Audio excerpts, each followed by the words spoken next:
ఇవాటి ముఖ్యమైన కార్యక్రమము, ప్రధానమైన కార్యక్రమము.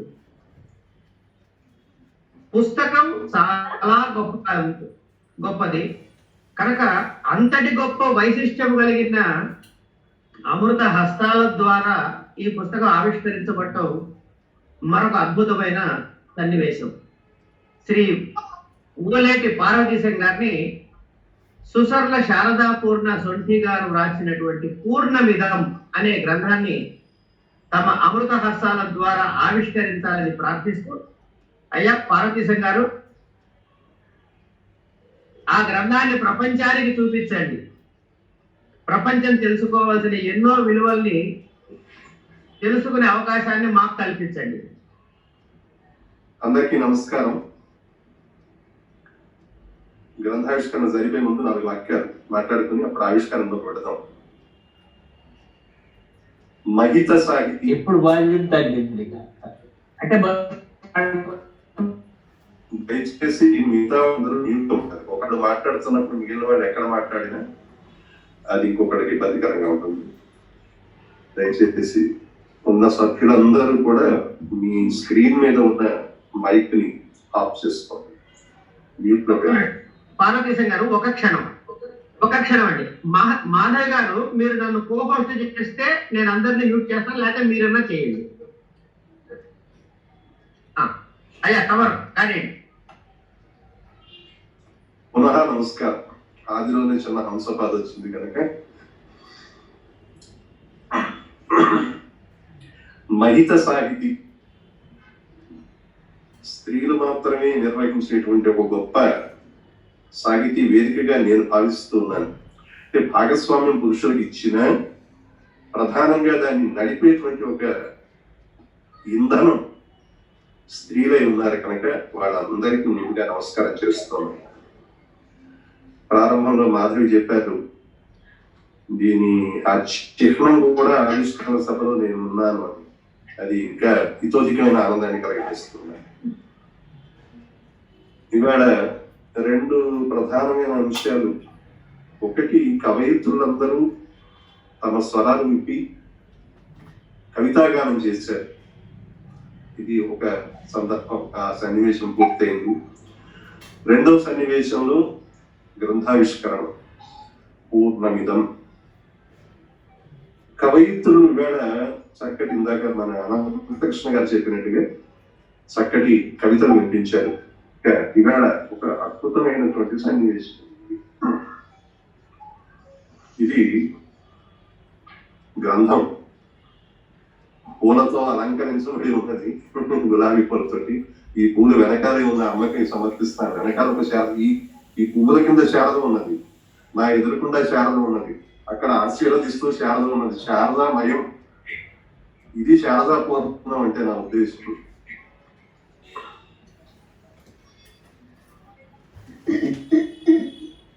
తన పూలని తనే అలంకరించుకుంటుంది శారద.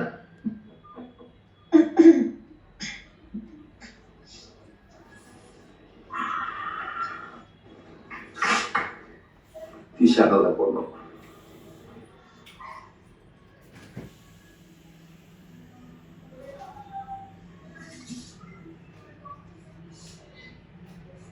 పూర్ణమిదం అనేటువంటి గ్రంథావిష్కరణ లాంఛనాన్ని మనం ఇప్పుడు పూర్తి చేసుకున్నాం. ఇటువంటి ఒక అవకాశాన్ని మహిత సాహితీ అనే వేదిక నాకు కల్పించినందుకు వారికి ధన్యవాదాలు. ముఖ్యంగా శారదా పూర్ణ గారికి నమస్కరిస్తూ ఉన్నారు. శారదా శివన్ గారిని చూస్తే వెనకాల వినాయకుడు ఆశీర్వాదం కనపడుతుంది. అంకము చేరి శైలతనయాస్తన దుఃఖములా అనువేల, అంకము చేరి శైలతనయాస్తన దుఃఖములా అనువేల, బాల్యాంక విచేష్టం అవ్వలిచన్ కవళింపబోయి, ఆవంక కుచంబుగానక అహివల్లభహారముగంచి, వే మృణాళాంకుర శంకనంటెడు గజాస్యుని గొల్తును అతిష్ట సిద్ధికు. అక్కడ శారదామయం పార్వతిలా కూర్చుంటే ఆ వెనకాల తల్లి చాటు శిశువులా కనపడుతున్నాడు నాకు వినాయకుడు. అందుకే బాల్య వినాయకుడు గుర్తొచ్చాడు.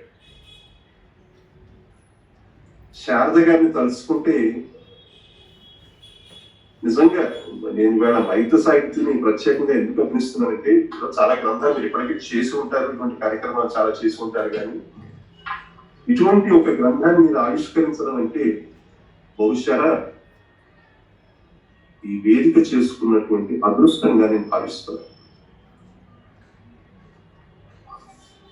శారద గారిని మనం అందరి మధ్యలో అంతర్జాల వేదిక మీద చూస్తున్నాం. ఆవిడని అక్కడ కూర్చోపెట్టవలసిన స్థితి ఉన్నది.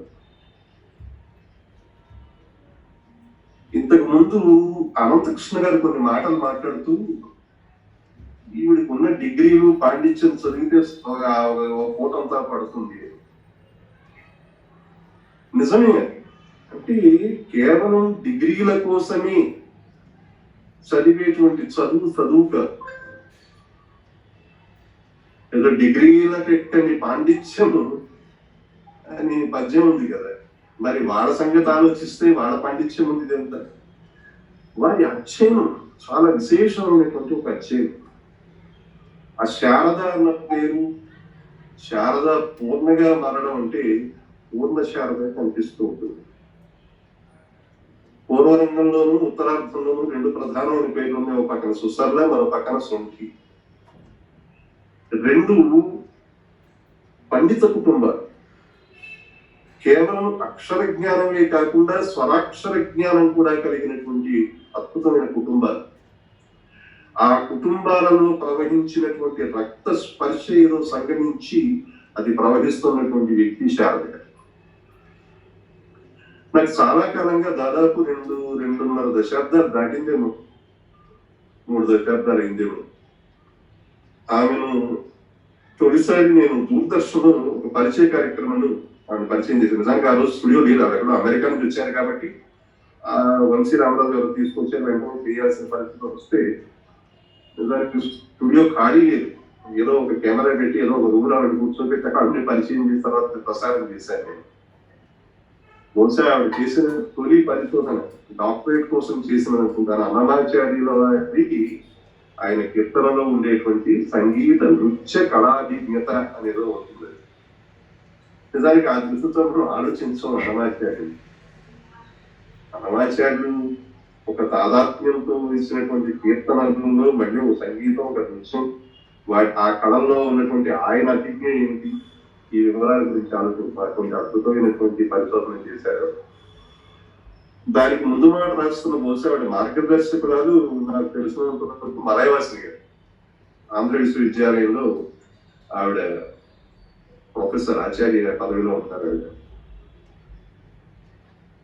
తల్లి దూరంగా ఉన్నప్పుడు ఈ శిశువుకి లేదా తనయ్యకి తల్లి మీద ప్రేమ బాగా ఎక్కువ అవుతుంది.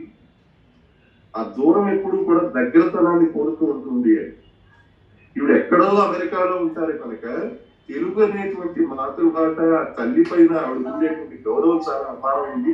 అంచేత ఎప్పుడూ తెలుగు అధ్యయనం చేస్తూనే ఉంటుంది అని ఒక వాక్యం వేస్తున్నారు. నాకు నిజమే అనిపించింది. శారద గారి విషయంలో ఒక నిబద్ధత కలిగినటువంటి అధ్యయన శైలి ఎవరైనా ఉన్నారంటే, ఇవాళ ఒక 3-4 పేర్లు లెక్క పెడితే దాంట్లో చెప్పవలసిన పేరు శారద గారు. నిస్సంకోచంగా మనం సాధారణ ఈ పుస్తకాన్ని కూడా మీరు మామూలుగా ఏదో చదివి చక్కటి పుస్తకం కూడా వచ్చింది మన చేతికి దొరికింది చదువుదామని చదివితే మాత్రం కష్టం. ఒక మనసుని లగ్నం చేసి సంపూర్ణమైన ఏకాగ్రతతో చదవవలసినటువంటి ఉత్తమ శ్రేణి గ్రంథం అది. ఈ తరంలో ఇటువంటి గ్రంథాలు రావడం చాలా తక్కువ. గ్రంథాలు పుంఖాలుగా పుట్టుకుని వస్తున్నాయి, కానీ ఒక ఉగ్రంథం మనకు కొంత వివేచన కలిగించేటువంటి గ్రంథం, మనం మనసు లగ్నం చేసి చదువుకోవడం వల్ల ఒక కొత్త విషయాన్ని నేర్చుకోవలసినటువంటి గ్రంథం. అనేక గ్రంథాలలో ఉన్నటువంటి జ్ఞానాన్ని సమాకలనం చేసిన గ్రంథం. ఇన్ని విశేషాలు పూర్ణంగా. దీనికి చాలా విశేషమైనటువంటి నామకరణం చేశారు. ఇందాక మన అనంతకృష్ణ గారు చెప్పారు. అసలు ఒక మంత్రవాక్యమే ఉంది కదా, పూర్ణమద పూర్ణమిదం అని ప్రతి వాడికి తెలుసు. ఇది పూర్ణం, అది పూర్ణం ఎలా ఉంటుంది? ఇది పూర్ణం అయితే మళ్ళీ అది పూర్ణంలో అన్నీ ఉంటాయి కదా. ఒక విశేషమైనటువంటి వివేచన ముందు ఇక్కడ ప్రారంభం. ఇది పూర్ణం, అది పూర్ణం, పూర్ణం నుంచి కొంత తీసేస్తే మిగిలేది పూర్ణం, అది చెబుతుంది మనకి. మరి ఇది పూర్ణం, అది పూర్ణం అంటే ఇది అర్థం కానటువంటి ఒక సంక్లిష్ట భావన. ఇందు గలడ అందులేడని సందేహము వలదు చక్రి సగోపగతం. ఆ భగవత్ సాన్నిధ్యం ఎక్కడ వెతికినా వెతకగలిగినటువంటి నేత్రం, వెతకవలసినటువంటి జ్ఞానం, వెతకడానికి అంతర్గతంగా ఉండవలసినటువంటి అన్వేషణ ఇది ఉంటే ఇందు గలడ అందులేడని ఆ విషయం తెలుస్తుంది. అటువంటి చదువుకున్నాడు కాబట్టి ప్రహ్లాదుడికి మాత్రమే తెలుస్తుంది. అందుచేత ఇక్కడ పూర్ణము, అక్కడ పూర్ణము, ఇక్కడ అక్కడ పూర్ణం, పూర్ణం నుంచి కొంత తీస్తే మిగిలేది పూర్ణము, ఆ పూర్ణం నుంచి ఉద్భవించేది పూర్ణము ఉంటుంది. ఇది చాలా సంక్లిష్టమైనటువంటి భావన. ఇలాంటి భావనను అర్థం కావాలంటే ఇటువంటి గ్రంథాలు. ఈ గ్రంథం నేను ఇందాక చెప్పినట్టుగా అనేక గ్రంథాల సమాకలనం. కేవలం ఒక గ్రంథం చదివితే ఇటువంటి భావ ఇది దొరకదు మనకి. కనుక చేసినటువంటి శోధనల సారాంశం ఈ గ్రంథం. దాదాపు ఆవిడ చాలా గ్రంథాలు రాశారు. ప్రతి గ్రంథంలోనూ ఆవిడ ఏదో ఒక ప్రతిపాదన చేసేటువంటి ప్రయత్నం చేస్తారు. ఒక కొత్త అంశాన్ని వెలికి తీసి మన ముందు ఆవిష్కరించేటువంటి ప్రయత్నం చేస్తారు. ఆ ప్రయత్నం చేయడంలో కూడా ఎక్కడో పండిత పక్షంగా ఉన్నటువంటి అంశాలను ఉదయిస్తూనే మనకి అర్థమయ్యే రీతిలో చెప్పేటువంటి ప్రయత్నం చేస్తారు. అది ఇవాళ తరానికి చాలా అవసరమైనటువంటి అంశంగా నేను భావిస్తూ ఉన్నాను. కొన్ని తరాలు వెనక్కి వెళ్ళి ఉంటే అప్పుడు ఉండేటువంటి పండిత లోకం వారి శాతం చాలా అధికం.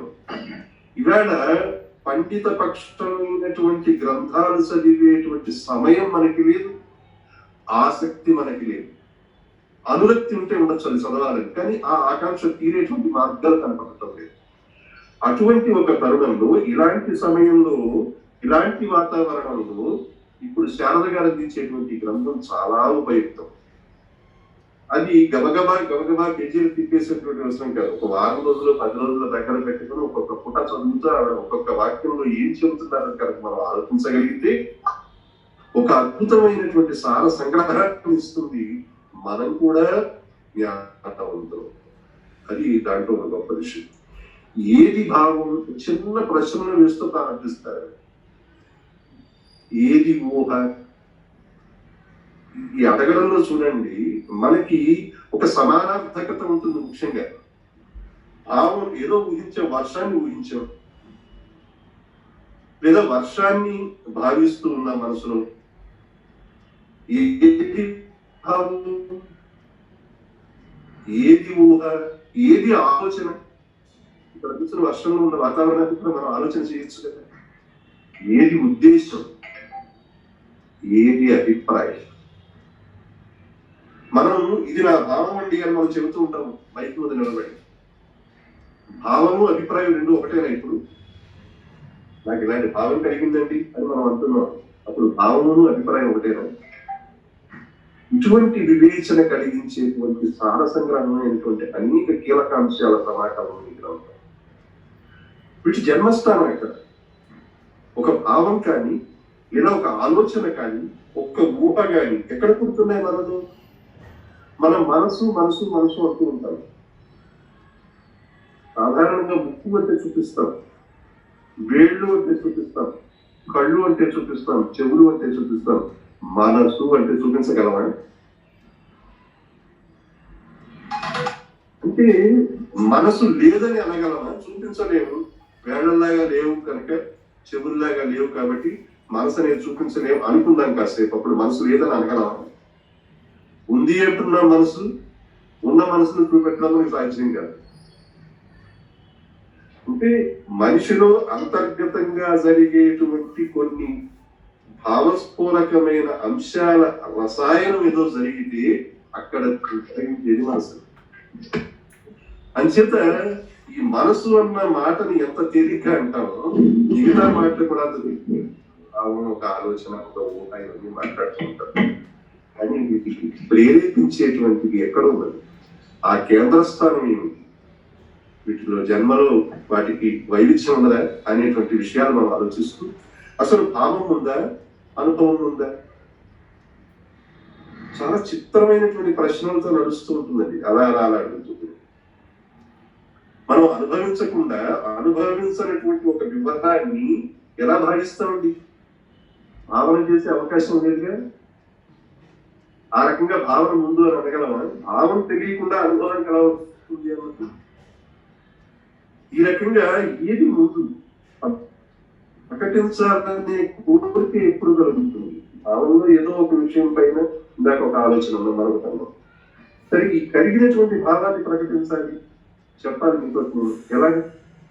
అంచేత ఈ ప్రకటించాలనే కోరిక ఎక్కడ జనిస్తుంది, ఎప్పుడు జనిస్తుంది, ఏ స్థాయిలో జనిస్తుంది? భావం ఏ స్థాయికి వెళితే మన కోరిక జనిస్తుంది?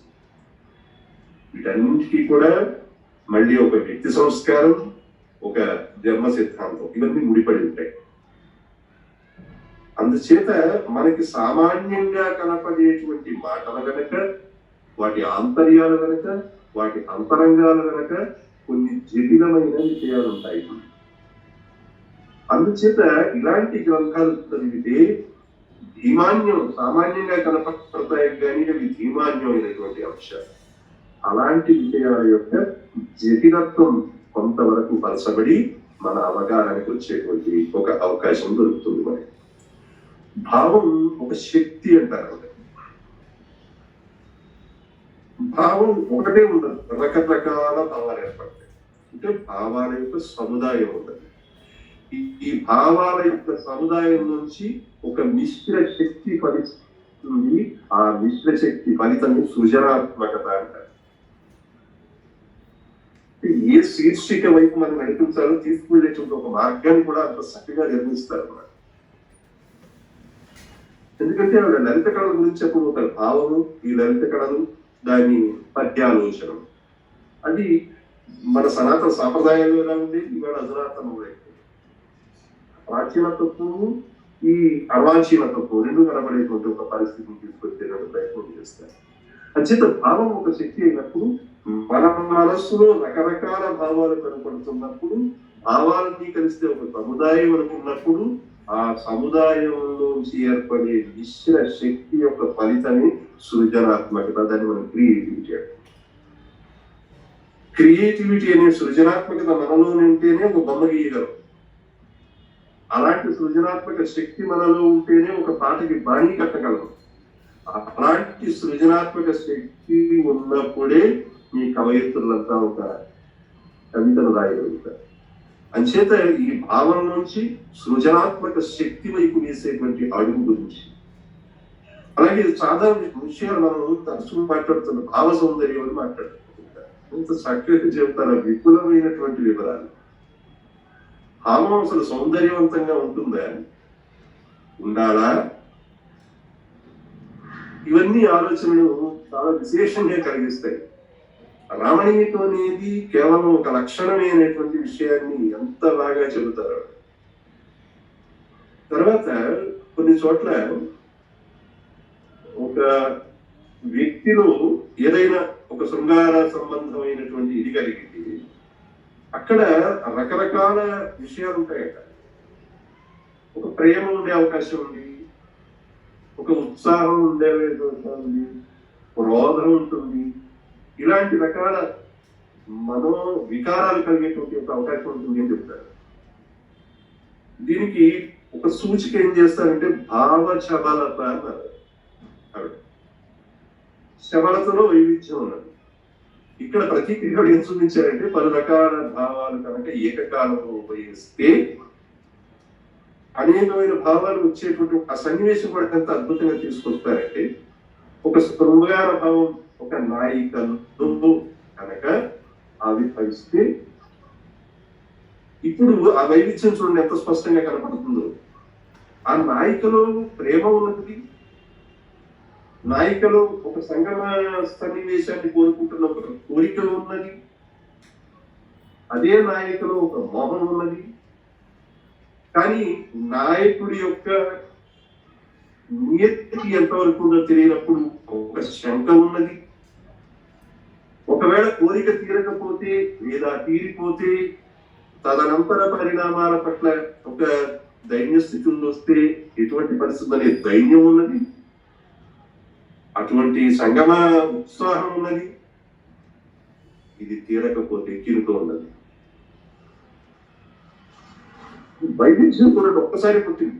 ఆ నాయకులు ఒక శృంగారం అనేటువంటి భావం కలగగానే వైవిధ్యంగా పుట్టింది. భావ శమలత ఎలా ఉంటుందనేటువంటి విషయాన్ని ఆవిడ అంత అద్భుతంగా చెప్పారు. అలాగే భావం ఆధారంగానే అక్షరం. ఇప్పుడు మీరందరూ కవయిత్రులు, మీలో ఒక భావం కలిగిన తర్వాత అక్షరాల సహాయాన్ని తీసుకున్నారు. ఈ అక్షరాల సహాయం వల్ల మీరు ఇవాళ స్త్రీ పడుతున్న కష్టాల గురించి చెప్పాలనుకున్నారు, లేదా మన చుట్టూ కలుషితమైన వాతావరణం గురించి చెప్పాలనుకున్నారు, లేకపోతే ఎదుగుతున్న మన పిల్లల భార్యాన్ని గురించి చెప్పాలనుకున్నారు. ఆ చెప్పేటువంటి ప్రయత్నం అక్కడ మొదలు పెడుతున్నారు. ఒక భావం ఎప్పుడైతే మనలో పుట్టడం మొదలెట్టిందో దీన్ని ప్రకటన కోసం అక్షరాన్ని వాడుతున్నారు. ఈ అక్షరం విషయంలో కూడా ఆవిడ చాలా అద్భుతమైన విషయాలు చెప్తారు. అక్షరం అంటే ఒక ప్రాణశక్తి. అక్షరం అనేది అసలు మనం ఎప్పుడు ఊహిస్తాం. ఏదో భాష, ఏదో మాట్లాడతాం, వ్యవహారం, ఇదేదో తోచుకొచ్చి చేస్తూ ఉంటాం. కానీ దీంట్లో ఒక శక్తి ఉందనేటువంటి విషయం మనం గ్రహించాం. ఒక్కొక్క అక్షరాన్ని పలుకుతున్నప్పుడు దానికి వేద ప్రమాణం చూపిస్తారు ఆవిడ. సామవేదంలోను ఇతర వేదాల్లోనూ ఏ రకమైనటువంటి అక్షరాన్ని ఉదాత్త అనుదాత్త స్వరితాలుగా మారుస్తున్నప్పుడు ఏ రకమైనటువంటి శక్తిని మనం అక్షరంలో నిక్షేపిస్తామో ఆ నిక్షేపించడాన్ని బట్టే నీ వాక్కు ఉంటుంది.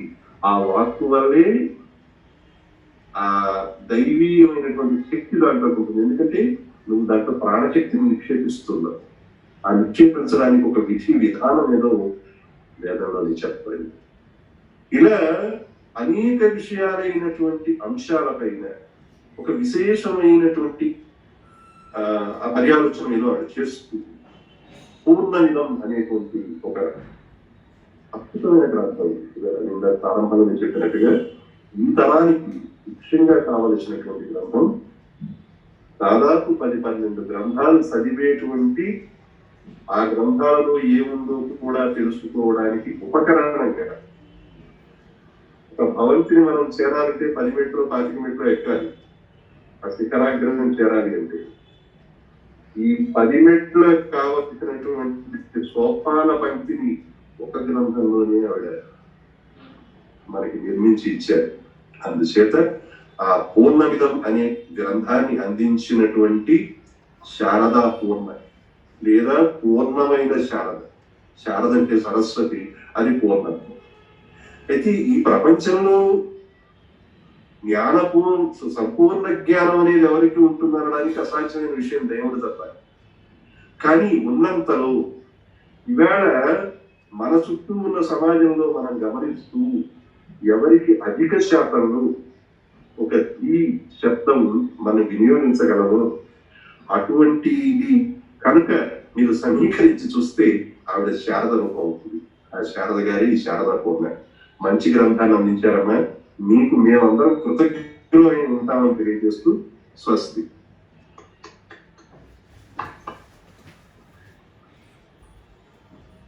అయ్యా, ఓలేటి పార్వతీశం గారికి సభ తరఫున ప్రత్యేకమైన కృతజ్ఞతలు.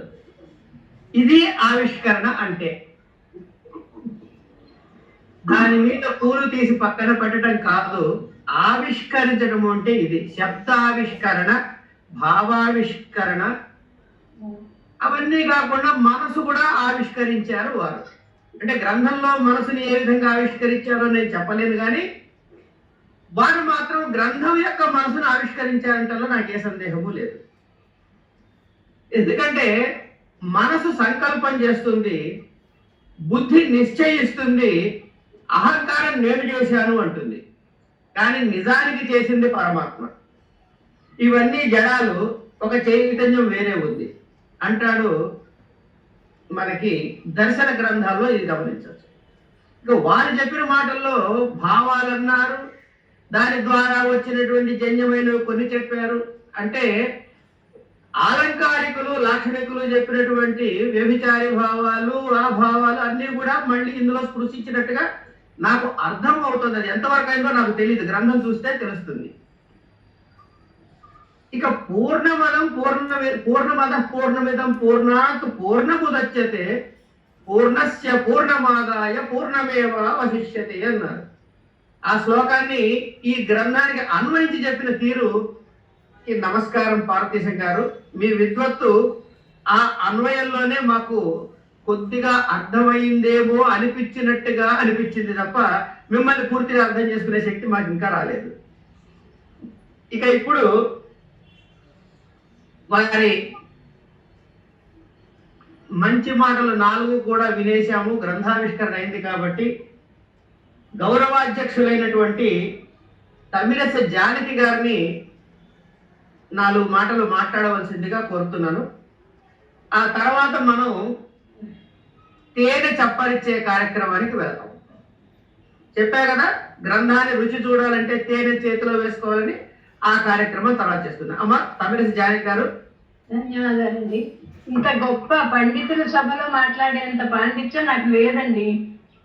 నేనేదో కథలు, కవితలు, నవలలు రాస్తాను కానీ అమ్మో ఇక్కడ మహామహులు ఉన్నారు. కోలేటి పార్వతీశం గారు, మీరు, శారదాపూర్ణ సొంటి గారు, సంస్కృత పండితురాలు సిస్లా మాధవి, వీళ్ళందరి ముందు అసలు నాకు మాట్లాడడానికి ఏముంది, ఎలా మాట్లాడగలను అని నాకు నిజంగా అర్థం కాని ఏమన్నా. ఆ పుస్తకం పూర్ణమిదం చదివాను 2 సార్లు.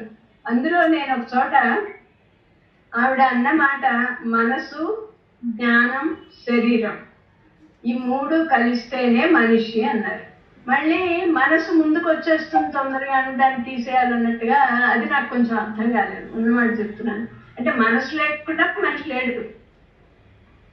మరి మనసు, శరీరం ఇప్పుడు చెప్పారు ఈయన చెప్తే నాకు కొంత అర్థమైంది. కోలేటి పార్వతీశం గారి మాటల్లో మనసు అన్నది అర్థమైంది.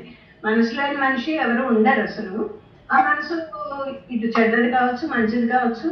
భావాలు ఆ మనసులో భావాలు చెర్రగలడం వల్లే కదా కథలు, కవితలు, నవళ్ళు ఇన్ని పుట్టుకొస్తున్నాయి, పుస్తకాలు. అది మనసు, శరీరం, జ్ఞానం. మరి 3 కలిస్తేనే మనిషి అయినప్పుడు మనసును తీసేస్తే జ్ఞానం, శరీరం మనిషి అవుతాడా? అది కొంచెం నాకు వివరంగా శారదాపూర్ణ సొంటి గారు చెప్పాలి. అంటే నేను మాట్లాడగలిగి కోలేటి పార్వతీశం గారు చాలా బాగా వివరించారు, చాలా విన్నాను. ఆవిడ నోటి ద్వారా కూడా వింటాం కదా ఇప్పుడు మనం, దానికి కూడా ఎదురు చూస్తున్నాను. పార్వతీశం గారికి చాలా ధన్యవాదాలు.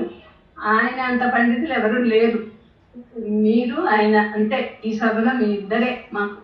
అందుకని ఆయన వేదిక మీద మాట్లాడేటప్పుడు చాలాసార్లు విన్నాను నేను.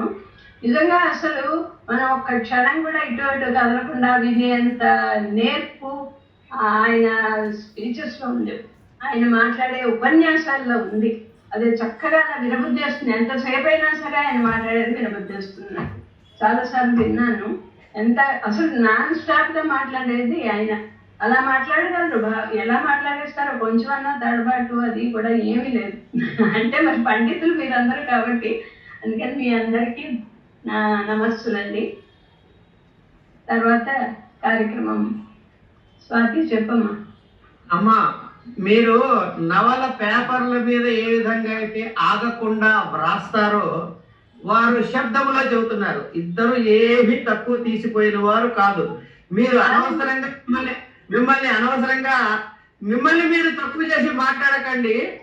దానివల్ల తెలిసేది ఏమిటంటే మీరు తక్కువ కాదు, కానీ ఎవరైనా నేను ఒక పద్యమో ఒక కవిత్వమో రాసి నేను గొప్ప అనుకునే వాడికి ఇది గుణపాఠముగా మాత్రమే ఉపయోగపడుతుంది మాత్రం నేను చెప్పగలను.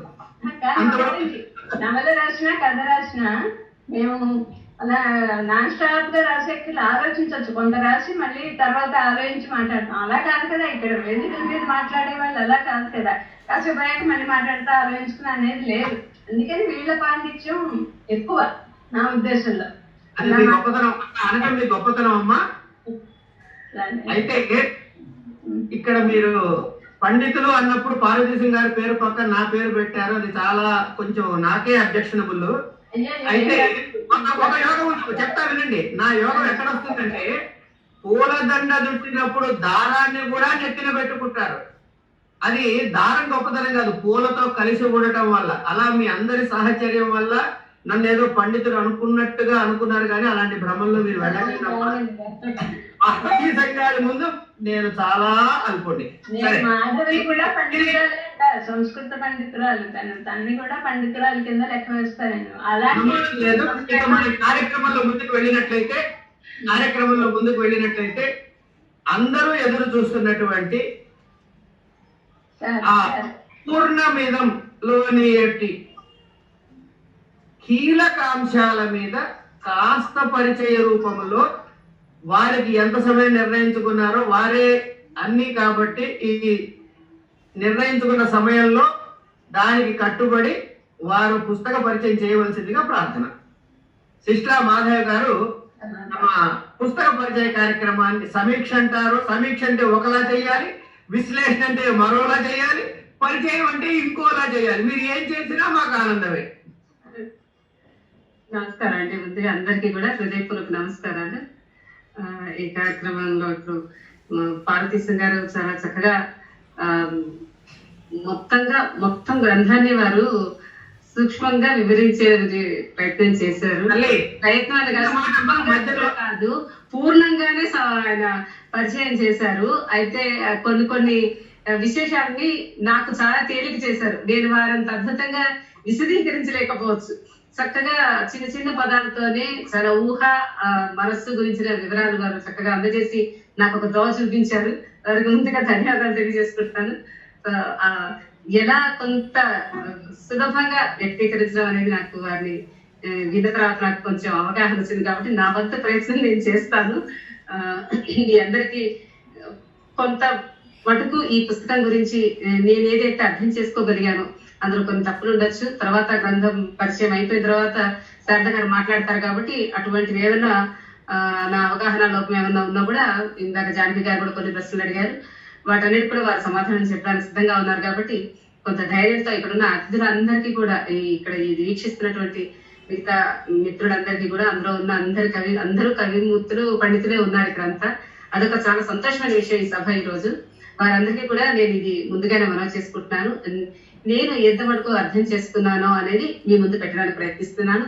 ఇది పరిచయము కాదు, సమీక్ష కాదు, విశ్లేషణ అంతకన్నా కాదు. కేవలం నేనేం అర్థం చేసుకున్నానని నేను మీతో తెలియజేయడానికి ప్రయత్నిస్తాను, అంతమంటే. ఇంకా ఇందాక పార్వతీశం గారు అన్నట్టు ఈ పుస్తకం ఇది 7 ప్రకరణాలుగా వారు రచించారు. 7 ప్రకరణాల్లో ఒక్కొక్క కాగితం అంటే ఒక్కొక్క పేజ్ కూడా మనం ఒక్కొక్క విశ్లేషణాత్మక ప్రసంగాన్ని ఏర్పాటు చేసుకోవచ్చు. అంత గొప్ప ఉత్గ్రంథం ఇది. కాబట్టి నేనేదో కొంత నాకు ఎంతవరకు అవగాహనకు వచ్చిందో అది నేను చెప్పడానికి ప్రయత్నిస్తాను. ముందు ఈ పూర్ణమిదం అనే శీర్షిక గురించి కూడా మీరందరూ మంచి శ్లోకాలతో చాలా అద్భుతంగా వివరణ ఇచ్చారు. నిజంగానే ఈ పుస్తకాన్ని ఎంత చదువుకుని ఎంత మనం తీసుకున్నా అందులో అంత మళ్ళీ నిండిపోతూనే ఉంటుంది అనేది నాకు అర్థమైంది.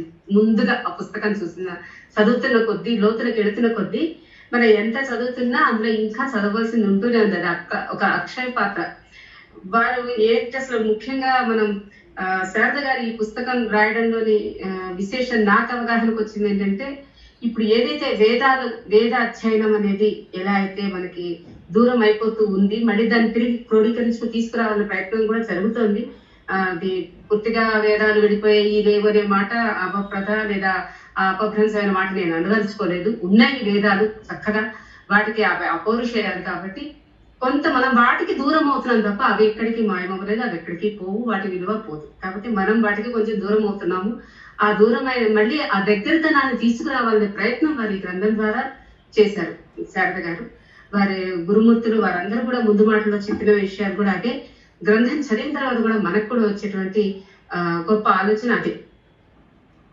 సో అటువంటి ఈ ప్రయత్నంతో రాసిన ఈ పుస్తకంలో మొట్టమొదట మనకి ఇందాక పార్వతీశం గారు అంటూ భావం అంటే ఏంటి, ఊహ ఏంటి, భావం ఏంటి, ఆలోచన ఏంటి, అభిప్రాయం ఏంటి, ఇలా జరుగుతుంది. అవన్నీ ఇంకా చాలా ఉన్నాయి. అసలు ముందు 3 ప్రాథమికంగా ఊహ, భావము, ఆలోచన. ఈ మూడుని ఏంటి అన్ని ఒకటే కదా అని మనం అనుకుంటాం, కానీ చదువుతున్న కొద్ది నిజమే కదా అని మనకు ఒక ఎనలైజేషన్ మనలో స్టార్ట్ అవుతుంది. అది ఆ పుస్తకంలో గొప్ప విశేషం. అది నేను అనుకోవడం రచయితగా అదే వాళ్ళు ఎవరైనా రచయిత మనం ఏం చేసి చెప్పాలి, కవి గాని చెప్పాలి, అవతల వాళ్ళలో ఆ ఎనలైజేషన్ రావాలని కోరుకుంటాం. ఖచ్చితంగా మొదటి పేజీ నుంచి అది మనలో ప్రారంభమవుతుంది. ఊహ అంటే వారు అంటారు ఒక సత్వగుణోపేతమైనటువంటి మన అవగాహన కోసం ఆలోచన అనుకోవాల్సిందే, కానీ అది ఆలోచన కాదు. సత్వగుణంతో మనం చేసేటువంటి ఊహనే ఊహ అంటాం. ఇక భావం అనే దానికి వస్తే ఈ భావం అనేది ఒక శక్తి. మనలో మన ఊహ ఎప్పుడైతే మనకి ఫామ్ అయిందో ఆ ఊహని భావంగా పొందుపరుచుకోవడానికి ఒక శక్తి మనలో వస్తుంది. ఈ శక్తి అనేది మళ్ళీ తర్వాత పేజీల్లో వారది ఒక అగ్ని లాంటిది అని చెప్తారు. అంటే ఒక నిత్య చైతన్య ధార ఏదైతే మనలో ప్రవహిస్తూ ఉంటుందో, ఏదైతే శక్తి అని మనం భావిస్తామో అది భావము, అది భావనా శక్తి. అది ఎలా ఉంటుంది అంటే ఇంకా చెప్పాలి యద్భావం తద్భవతి లాగా మనం ఏ విధంగా దాన్ని మనం అవగాహనలోకి తీసుకొచ్చుకోవడానికి ప్రయత్నిస్తాము, ఏ రూపంగా మనం భావిస్తామో ఆ రూపంగానే ఆ చైతన్య శక్తి నిత్యం మనలోనే ప్రవేశిస్తుంటుంది. వేరే ఇంకెక్కడో లేదు, మనిషిలోనే పరమాత్మ మనలోనే ఉంటాడనే ఒక భావనకి ఈ విధమైన రూపు తీసుకొస్తారు శాస్త్రి గారు. ఈ ఆలోచనలు అనేది వేరు, ఊహ అనేది వేరు, భావం అనేది వేరు. ఊహ అనేది సత్వగుణంతో మనం చేసేది, ఆ తర్వాత భావన శక్తితో దాన్ని మనం ఎప్పుడైతే ఆలోచిస్తామో ఆలోచించినప్పుడు మళ్ళీ ఈ 6 గుణాలు వాటికి తగలడం వలన అవి చెడు ఆలోచనలు, మంచి ఆలోచనలు, కోపమైన ఆలోచన. ఒకరి మీద మనకు కోపం వచ్చిందంటే వారిని తిట్టాలనో కొట్టాలనో ఒక ఆలోచన మనకు వస్తుంది. ఆ ఆలోచన అది భావం కాదు. ఆ ఆలోచన ఎప్పుడైతే మనకు వస్తుందో దానికి కారణం ఈ యొక్క 6 గుణాలు వాటికి తగలడం వల్ల మనం కర్మేంద్రియాలు, జ్ఞానేంద్రియాలు ఇవి వాటితోటి మమేకం అవడం వలన ఆలోచనకి అనేది ఒకటి నిర్దిష్టంగా ఏర్పడుతుంది. మళ్ళీ అవన్నీ మనం ఎంత మటుకు వాటిని కార్యాచరణలో పెడతాం అనేది మళ్ళీ వేరే విషయం, అది వేరు. మళ్ళీ అభిప్రాయాలు, మళ్ళీ దాన్ని విశ్లేషించుకోవడం, విచక్షణ జ్ఞానం, ఇవన్నీ మళ్ళీ తర్వాత వచ్చారు. సో ప్రాథమికంగా ఊహ అనేది, ఆ తర్వాత భావనా శక్తి, ఆ తర్వాత ఆలోచన, ఆ తర్వాత మన విచక్షణతో దాన్ని ప్రకటించుకోవడం.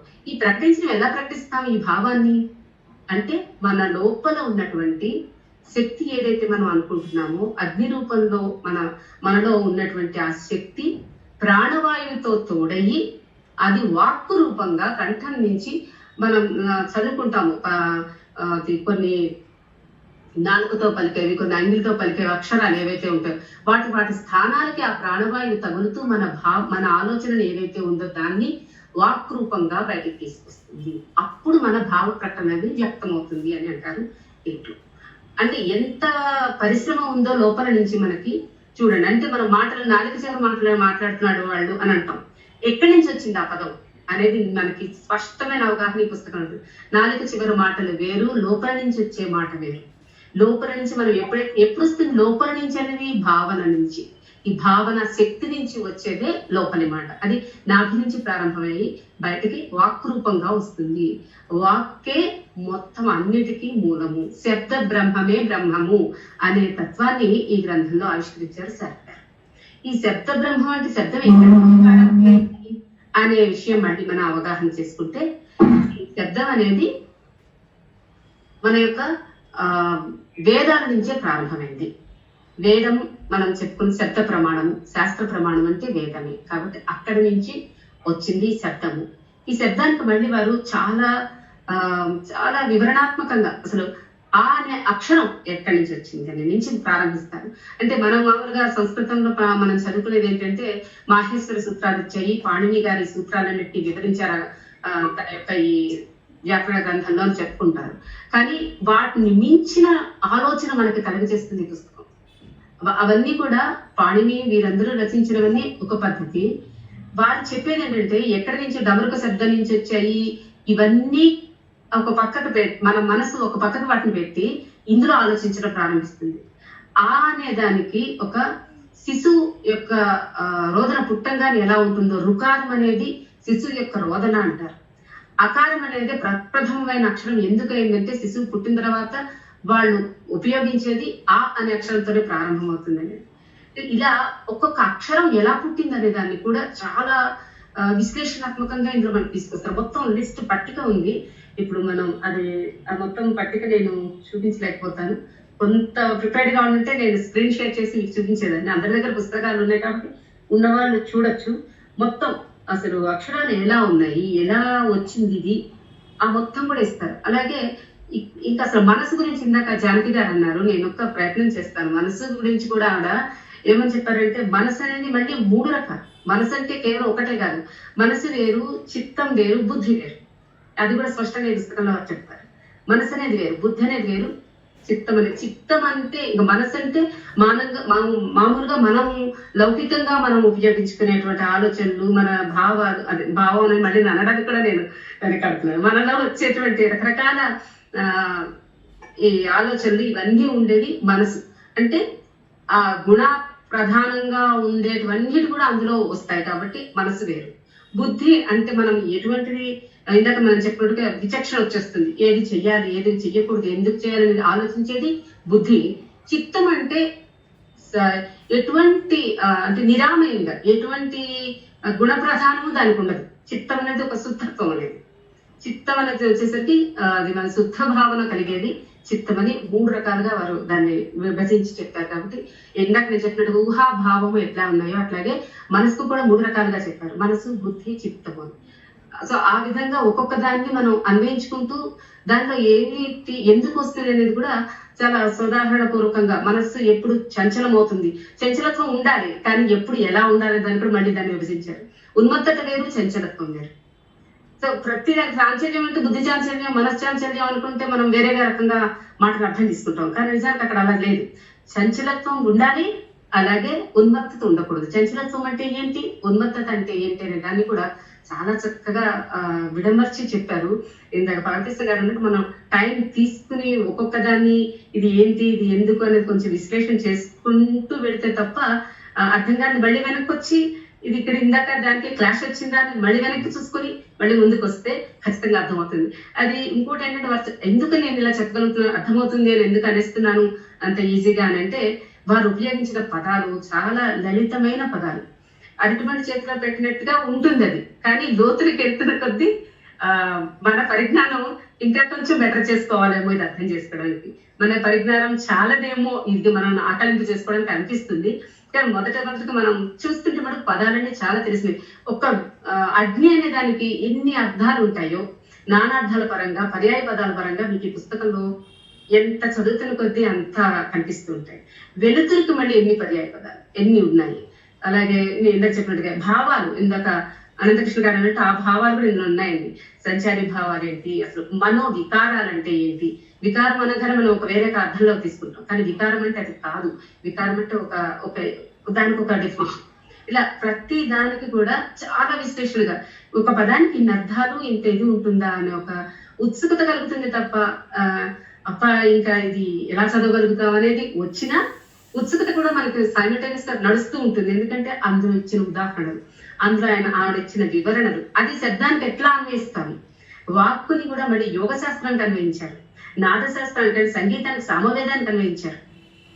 ఎందుకంటే వారిలో ఉన్న అద్భుతమైన ఈ అన్ని ప్రతిభలు ఉండబట్టి అంత అథారిటేటివ్ గా దాని మీద సాధికారికంగా ఆవిడ అంత చక్కగా విశ్లేషణ చేయగలగడం ఈ కారణం వారి చదువులే కాకుండా వారి ఇది 10 ఏళ్ల పాటు 10 సంవత్సరాల వారి అధ్యయన శిల్పం మొత్తం ఈ పుస్తకంలో మనకు కనిపిస్తుంది. అంత వారి శక్తిని, సమయాన్ని ధారపోసి ఈ తరాల కోసం, ఈ వచ్చే తరాల కోసం, ఇప్పుడు ఉన్న తరాలందరి కోసం కూడా మన వేదాల యొక్క ప్రాముఖ్యత, వేదాధ్యయనం ఎందుకు చేయాలి, స్వాధ్యయనం అంటే ఏంటి, స్వాధ్యయనం అంటే ఏంటో కూడా చాలా అద్భుతంగా అందులో ఉంటుంది. స్వాధ్యయనం అంటే మనకు మనం చదువుకోవడం అని కాదు, మనకి మనం అది ఆచరిస్తూ అన్వయించుకుంటూ మనం ఎంతవరకు దాన్ని అది ఆచరణలో పెడుతున్నాం అనే విశేషాన్ని చేసుకోవడమే స్వాధ్యయనం. అంతేగాని పుస్తకం ఇప్పుడు నేను ఇది రోజంతా 10 రోజులు చదివి స్వాధ్యయనం చేశానంటే కాదు. స్వాధ్యయనం ఉన్నంత విస్తృత అర్థం మనకు అర్థం అవ్వాలంటే ఈ పుస్తకం ఖచ్చితంగా చదువుకోవాలి. స్వాధ్యయనం చేస్తూ ఇతరులకు కూడా అందులో కొంత మనం దాంట్లో వాళ్ళకు కూడా అందిద్దామని ఒక గొప్ప భావనతో ఈ పుస్తకం వారు రచించారు. ఎంత ఈజీ. అది ఇంకా చెప్పేది ఏంటంటే నాదం, సంగీతం దీనికి ఎట్లా ఉంటుందని నేను అనుకోవడం. ఈ సంగీత పరంగానే 7 ప్రకరణాలు అన్నారేమో, సప్తస్వరాల్లాగా అనిపించింది నాకు చూడంగానే 7 ప్రకరణాలు. ఈ 7 ప్రకరణాల్లో కూడా ఆ లలిత కళల్ని మళ్ళీ అన్వయిస్తూ కళలకి అసలు ఎక్కడ ప్రారంభమైంది మనకి వేదాల్లో ఋగ్వేదంలో అసలు అగ్నిమీడే పురోహితం అనేటువంటి ఒక వాక్యంతో మనకి ఋగ్వేదం ప్రారంభమవుతుంది. ఆ వాక్యాన్ని ఎంత అద్భుతంగా మేము చదువుకున్నాం, కానీ ఆ వాక్యానికి సంబంధించి ఎంఏ సంస్కృత్ లో అట్లా చదివాం, ఆ శ్లోకాన్ని కూడా బట్టి పెట్టడానికి ప్రయత్నించాం. కానీ దాని ఇన్నర్ మీనింగ్ అందులోనే మాకు అనేక సూక్తాలు కూడా వస్తాయి ఎంఏలో, చరిత్ర సూక్తం, మిత్ర సూక్తం, ఇవన్నీ కూడా అన్ని అగ్నే కదా, ఎందుకు ఇన్ని సూక్తాలుగా చెప్పారు అనేది ఆలోచించాం, కానీ పూర్తిగా అర్థం చేసుకోలేకపోయాం. కానీ ఈ పుస్తకంలో ఆ వివరం అంతా సవిత్రుడు అంటే ఏంటి, మిత్రుడు అని ఎందుకు అంటారు, మళ్ళీ అగ్ని అంటే ఏంటి, మనలో ఉండే అగ్ని ఏంటి, బయట మనం సాధారణంగా వంటలకి మనం చేయడానికి పొద్దున్నే లేస్తే మనం మంట వెలిగించే ఏదైనా చేసేది గ్యాస్ స్టవ్ వెలిగించే ఆ మంటలు అంటే ఏంటి, సూర్యుడిలో ఉన్న అగ్ని ఏంటి, మనలో అంతర్గతంగా ఉన్న అంతర్గేహమైనటువంటి అంటారు అంతర్గేహంగా ఉన్నటువంటి అగ్ని ఏంటి, ఇవన్నీ ఈ అగ్ని శక్తి మనకి ఎట్లా వస్తుంది, దీనికి వాక్కుకి సంబంధం ఏంటి. ఇందాక చెప్పినట్టు ఈ శక్తి మనకి వాగ్రూపంగా బయటకు వస్తుంది. కాబట్టి మాట మంత్రం అని అంటాము. మంత్రాలకు చింతకాయలు రాలుతాయా అని, మాటలు మంత్రాలు ఏంటి, ఇటువంటివన్నీ ఈ కొంత పరిహాసంగా కూడా కొంతమంది అంటారు. కానీ ఈ ఒక్క పుస్తకం చదివితే గనక అందులోని నిజం మనలాంటి వాళ్ళు ఏంటంటే నమ్ముతాం, మన పూర్వీకులు చెప్పారు, మన సదాచారంగా వస్తుంది, మాట మంత్రమే అని అనుకుని ఒక నమ్మకంతో దాన్ని ముందుకు నడిపిస్తున్నాం. కానీ నిజంగా అవును మాట మంత్రమే అని మనం నోరారా ఒప్పుకునేటట్టుగా చేస్తుంది ఈ పుస్తకంలోని విశ్లేషణ.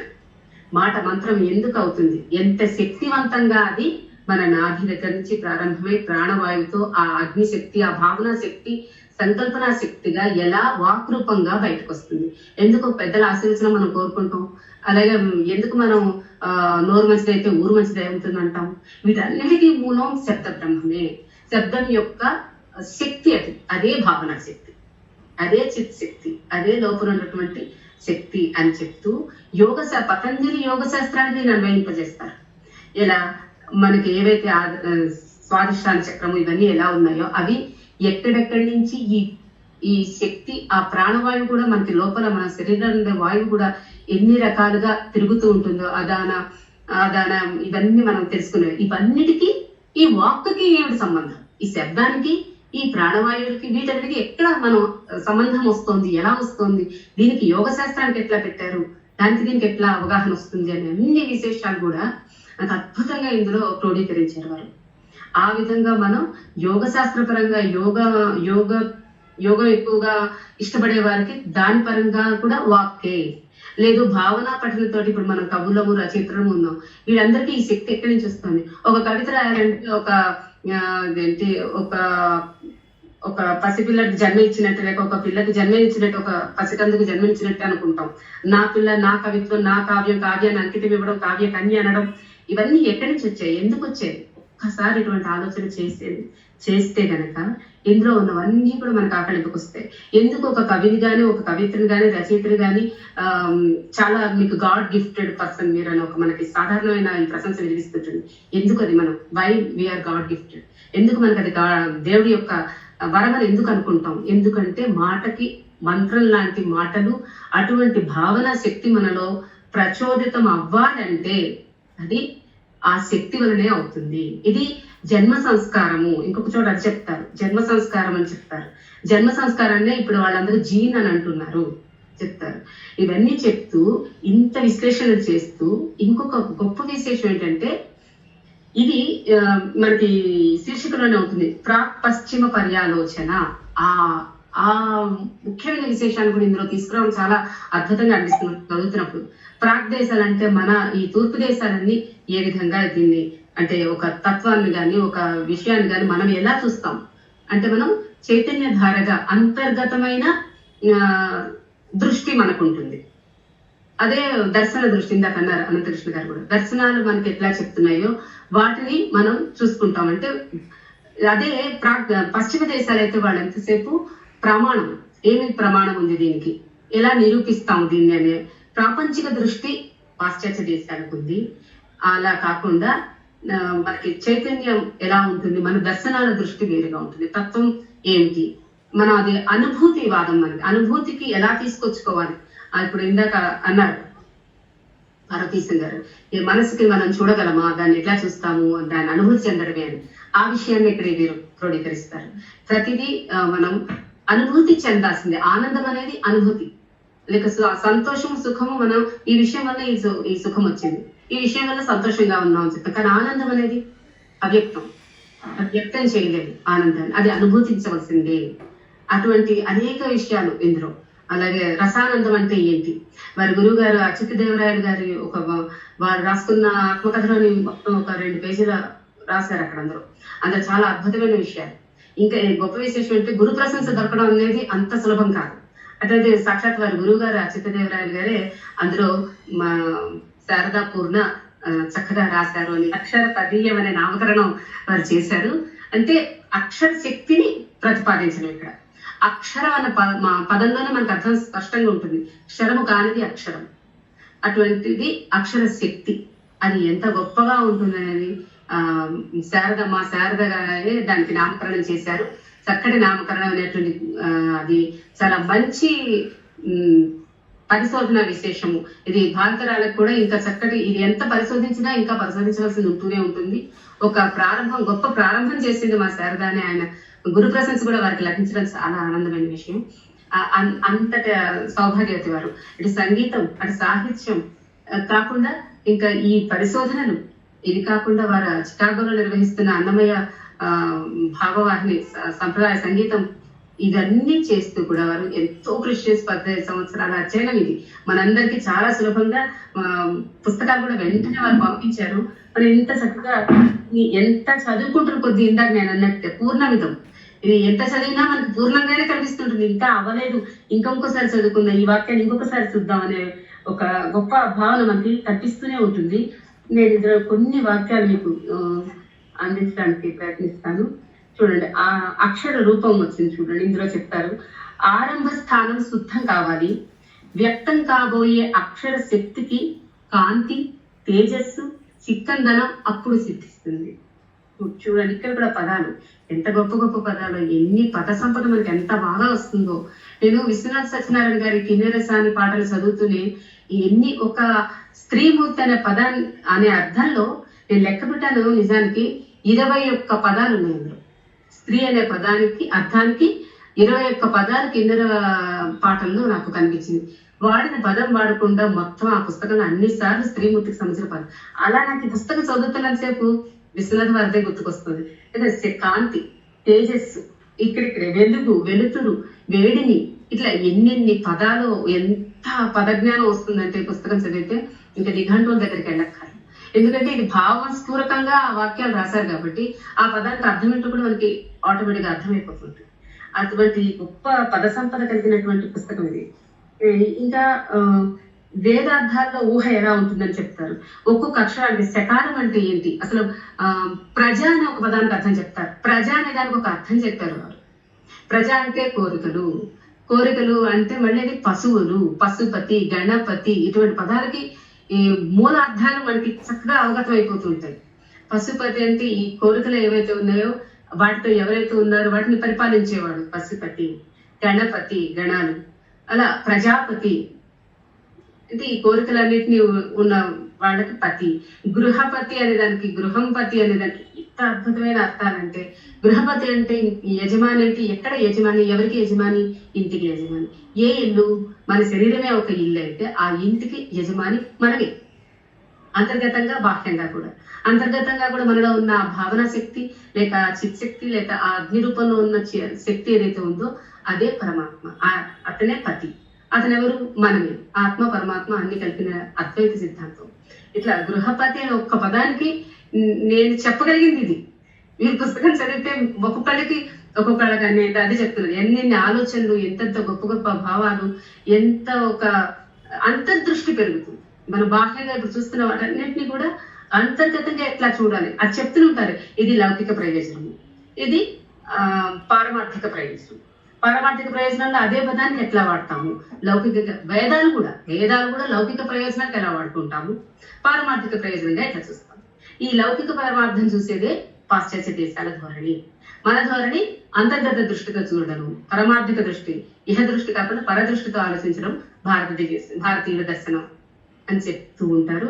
అలాగే ఎంత నిష్పాక్షికంగా ఉన్నారంటే పశ్చిమ దేశాల్లో ఉన్నటువంటి ధోరణులు కొన్ని చూస్తే వాటిని ఒక స్వాతంత్ర ధోరణి లేదా ఒక సౌందర్య దృష్టి లేదా భావన ధోరణి వీటిల్లో కొన్ని మనం కూడా నేర్చుకోవాల్సినవి ఉన్నాయి.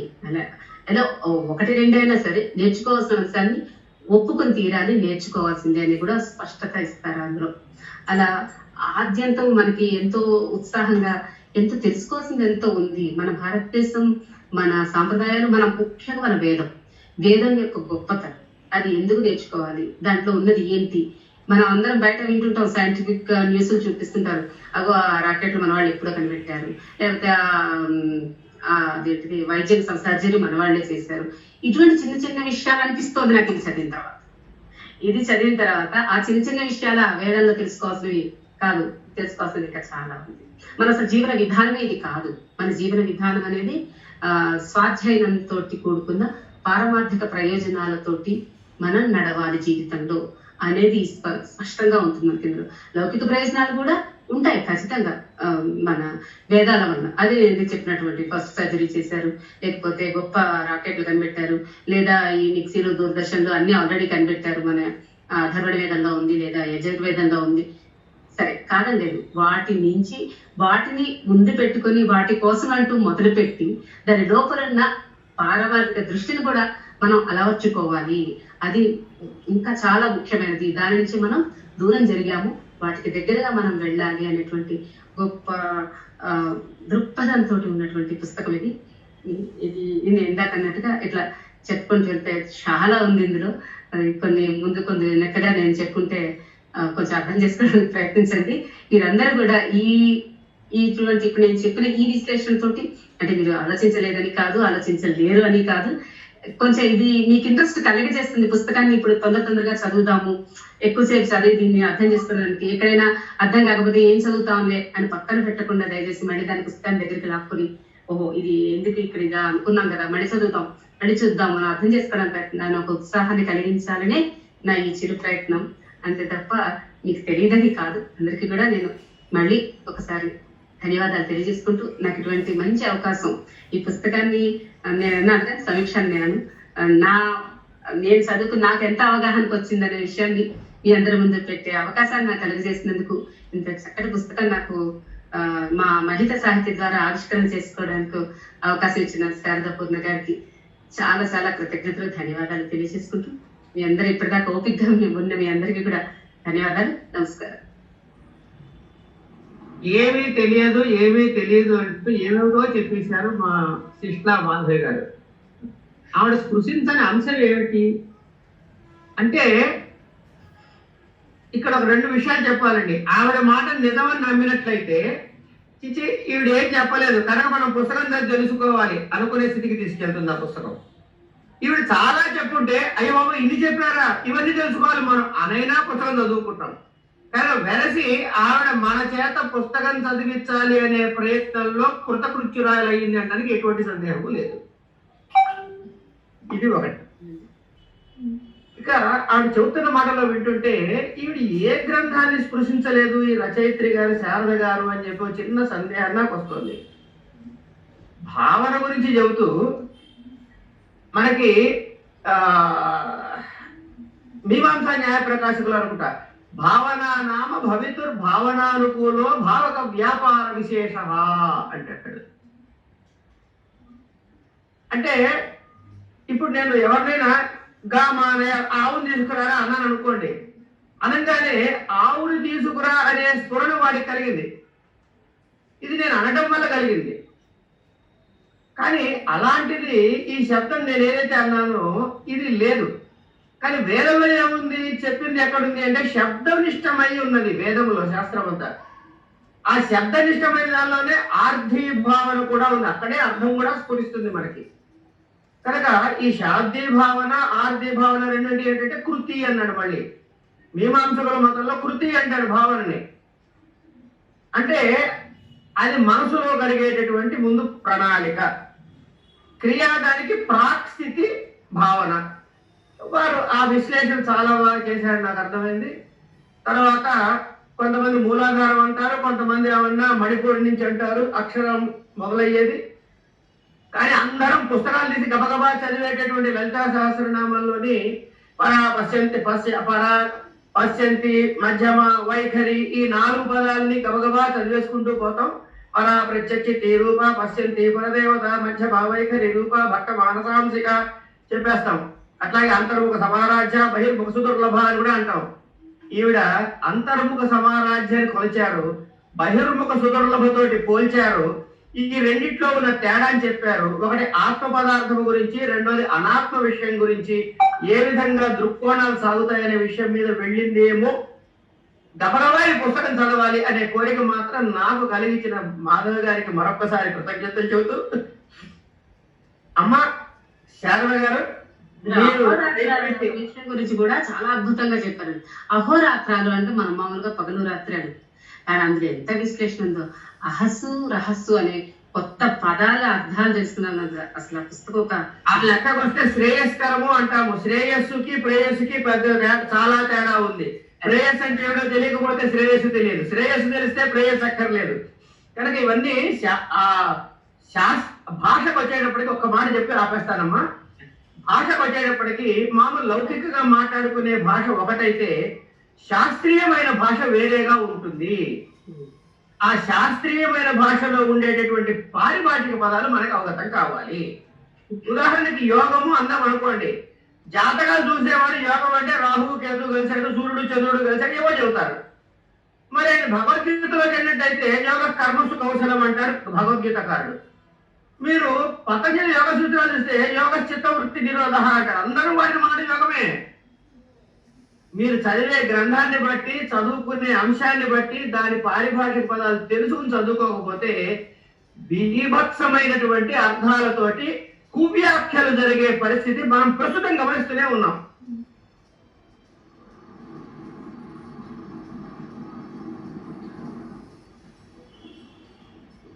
ఓంకారీకృత మంజులానన మహైంకోంకార బింద్వాసన శ్రీంకార శ్రవణైక యుగ్మ రుచిరా శ్రీకార సంపత్కరి శంకాభంజని సాధురంజని జగత్ సంస్కార బీజాంకురి సంకేత శృతి పద్మచారిణి నమస్కారం వాగ్వాదిని. అంతా సౌనకాది మహామునులకు సూత్రం ఇట్లనియే అని మనం ప్రాచీన గ్రంథాలు చదివినప్పుడల్లా చదువుతూ ఉంటాం. ఈ సూతుడు సౌనకుడు ఎక్కడ మాట్లాడుకున్నారు అంటే నైమిషారణ్యంలో. ఆ నైమిషమే ఇక్కడ మనమంతా ఉన్నది. ఈ క్షణాన్ని మనం ఉన్నది నైమిషమే. నన్ను కాశీకి వెళ్ళలేకపోయాను అని చింతపడిన నన్ను పరమ సౌజన్య మిత్రులు వల్లూరి రమేష్ గారు ఒక విధంగా తీసుకుని వెళ్ళారు. దానికి మన అమ్మాయి మాధవి నన్ను చేపట్టుకుని నడిపించింది. తర్వాత ఈరోజు నేను నైమిషంలో ఉన్నాను.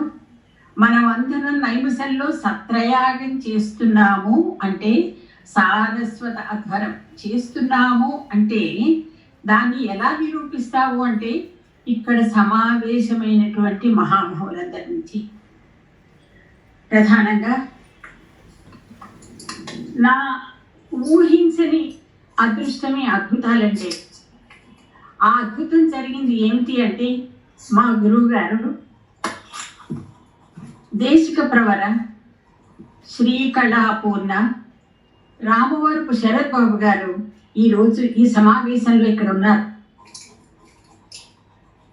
నాకు జన్మనిచ్చిన తల్లిదండ్రులు, మా వంశాలని, తాతజనులని అందరినీ ఏకపక్షాన నిలబడి ఎదురుగా ఉన్నారు మా అన్నగారు సుసల్ల రామ్ గోపాల్ గారు. ముందు గురుజనులని, నా తాతజనులని వారికి నమస్కారం చేసి, అమ్మవారికి ఎలాగో నమస్కారం చేశాను. ఆ తరువాత శౌనకుడు సూతుడు అన్నాను కదా, నిజంగా ఆ సూతుడు చెప్పినట్లే చెప్పారు పార్వతీశం గారు. ఎప్పుడైనా దేవాలయానికి వెళ్ళి ఒక మహా అభిషేకం చూస్తున్నప్పుడు, పంచామృతాభిషేకం చేస్తున్నప్పుడు ఆ నగ్నమైనటువంటి మహావిగ్రహంలో ప్రాణం పొదుపు పడ్డం మనం చూస్తాం, ప్రాణం అందులో నిష్టమవటం చూస్తాం. అలాగా నా మనస్సుని, నా ఆలోచనని ఆవిష్కరించిన పార్వతీశం గారికి నమస్కారం. నిజంగా ఆయన నా మనసు చదువుతున్నట్టుంది వారి ఉపన్యాసం. ఈరోజు సభాధ్యక్షులు అనంతకృష్ణ గారు, ఎస్వి అనంతకృష్ణ గారు, వారికి నేను గ్రంథం పంపించలేకపోయాను, సభాముఖంగా క్షమ. తప్పకుండా పంపిస్తాను నేను. అంతమా రావుతారు పేజీలు తిరగవేస్తే చాలు. తర్వాత మహిత సాహితీ సమావేశ కార్యక్రమానికి వచ్చి దీనిని విజయ మార్గం పట్టించినటువంటి సహృదయ సామాజిక శ్రోతలు వారందరికీ కూడా కృతజ్ఞతాపూర్వకంగా నమస్కారం చెప్తున్నాను. తర్వాత పూర్ణమిదం అనేటువంటి ఈ గ్రంథం పుటలు తిరగవేసి కొన్ని అంశాలు ఆవిష్కరించి విషయాలని నేను ఎదిగిన విధంగా, నేను కన్న విధంగా, నేను తెలిసిన విధంగా మాటల్లో చెప్పినటువంటి ఇందాక చెప్పిన పార్వతీశం గారికి, అనంతకృష్ణ గారికి, మన అమ్మాయి మాధవికి, మన మిత్రురాలు తిమ్మదేశ జానకి గారికి, సహాయం చేస్తున్నటువంటి శ్రీపాద వారి కోడలికి అందరికీ నా నమస్కారాలు చెప్తున్నాను. తర్వాత అందరికీ ఉండే ప్రశ్నలే. ఈ ప్రశ్నలు ఏమీ కొత్తవి కావు. అంటే ఏమిటి? సాహిత్యం ఎందుకు? సాహిత్యాధ్యయనం ఎందుకు? ఈ అంతరంగ మథనం ఎందుకు? అక్షర వ్యవసాయం ఎందుకు? ఆలోచనలు ఎక్కడ పుడుతున్నాయి? రసో వైసహ అని అలంకారికులు చెప్తున్నారే, ఆ రసం అంటే ఏమిటి? ఊహలు భావాలుగా ఎందుకు మారుతున్నాయి? మౌనంగా ఉన్నప్పుడు మనం ఏ భాషలో ఆలోచిస్తాం? కళలు కంటున్నప్పుడు మన కళలు ఏ భాషలో ఆలోచిస్తాం? మనం సృష్టి జరిగిన నాటి నుంచి ఈనాటి వరకు, ఈ క్షణం వరకు అలా నిర్మితం అయిపోతున్నటువంటి మహా సాహిత్య సామ్రాజ్యం చూసారా? ఇలా పెరుగుతూ వస్తున్న ఈ మహా సామ్రాజ్యాన్ని మనం ఎలా నిర్మాణం చేశాం? ఒక చిన్న రహస్యం చెప్తా. మనం నిమిషానికి 16 సార్లు ఊపిరి పీలుస్తాంట. మనం లెక్క పెట్టుకోవాలి. మనం ఇక్కడ మణికట్టు దగ్గర పట్టుకొని చూస్తే నిమిషానికి 72 సార్లు గుండె కొట్టుకుంటుంది. అది ఎన్నిసార్లు ఊపిరి పీలుస్తాం మనం?